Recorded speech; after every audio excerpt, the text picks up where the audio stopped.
Good morning बच्चों। अब हम पढ़ेंगे जो हमारे कैपेसिटर्स थे उन कैपेसिटर का कॉम्बिनेशन किस तरीके से बनाया जाता है। कॉम्बिनेशन इसलिए बनाया जाता है कि आप कैपेसिटी को बढ़ा या घटा सकते हैं। तो इसमें पहला जो कॉम्बिनेशन आता है उसमें आता है सीरीज कॉम्बिनेशन। तो सीरीज कॉम्बिनेशन में क्या होता है, जैसे मैंने इस तरीके से 3 कैपेसिटर ले लिए, 3 कैपेसिटर है। तीनों कैपेसिटर को, ये हो गया आपका C1, ये हो गया आपका C2 और ये हो गया आपका C3। इन तीनों को मैंने एंड टू एंड कनेक्शन, एक के बाद एक तीनों कैपेसिटर को कनेक्ट किया हुआ है। इन तीनों कैपेसिटर में इसका जो पोटेंशियल है वो हो गया V1, इसके लिए जो पोटेंशियल है प्लेट्स के लिए हो गया V2 और इसके लिए पोटेंशियल है वो हो गया V3। यहाँ से हम Q चार्ज इसको दे रहे हैं। जब मैं इसको Q चार्ज दूंगा तो इसको Q मिलेगा, इलेक्ट्रोस्टैटिक इंडक्शन से Q इसको ट्रांसफर होगा, देन फिर वो Q इसको, फिर इसको, फिर इसको, फिर इसको। मतलब तीनों कैपेसिटर पे जो चार्ज रहेगा वो चार्ज सेम रहेगा। सेम चार्ज, जो चार्ज एक कैपेसिटर को दिया था वही चार्ज दूसरे कैपेसिटर तक जाके ट्रांसफर हो जाएगा। तो यहाँ पर हम देखें, जब भी इस तरह की चीज़ें सॉल्व करना होती है तो यहाँ पर ये देखिए कि तीनों में डिफरेंट क्या है। आपको तीनों कैपेसिटर की कैपेसिटी, तो टोटल कैपेसिटी फाइंड आउट करना है कि जब उनको सीरीज में लगा दिया तो टोटल कैपेसिटी क्या होती है। तो यहाँ पर देखिए कि तीनों का जो पोटेंशियल है उसको हम बोलेंगे टोटल पोटेंशियल, जो है V is equal to V1 plus V2 plus V3। ये V1 plus V2 plus V3 तीनों कैपेसिटर का पोटेंशियल है। बट आप क्या जानते हैं, आप ये जानते हैं कि जो C होता है वो तो Q बाय V होता है।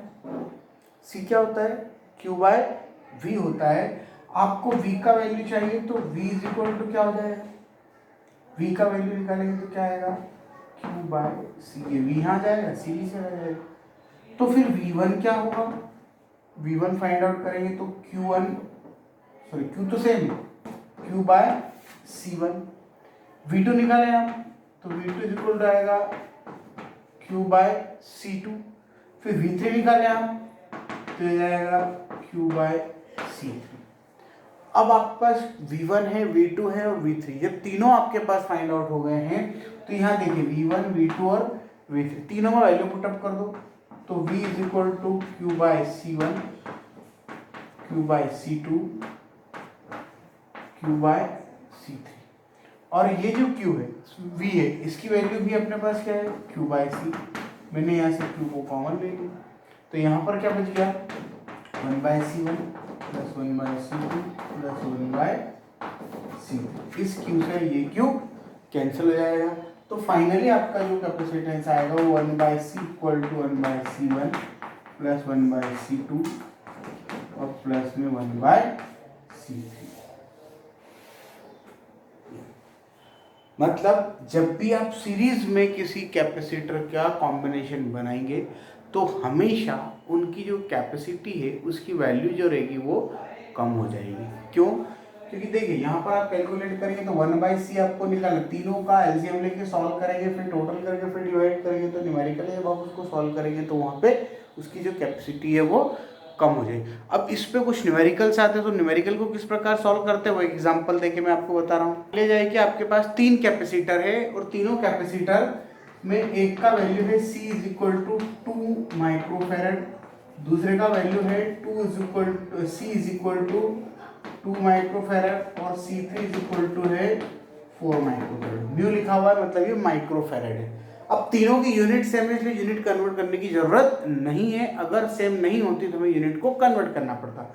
और आपसे बोलते जाए कि ये जो तीनों कैपेसिटर है ये सीरीज कॉम्बिनेशन में लगे हुए हैं, देन आपको टोटल कैपेसिटी इनकी फाइंड आउट करना है। तो वो टोटल कैपेसिटी हम कैसे फाइंड आउट करेंगे, देखिए 1/C is equal to 1/C1 plus 1/C2 plus 1/C3, ये सीरीज में लगे हुए, CS निकालना है आपने।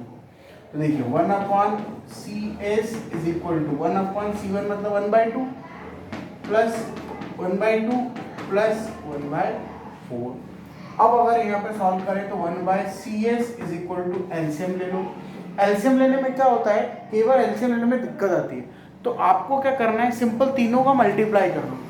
4 इंटू 2 8, 8 इंटू 2 16, ये हो गया 16।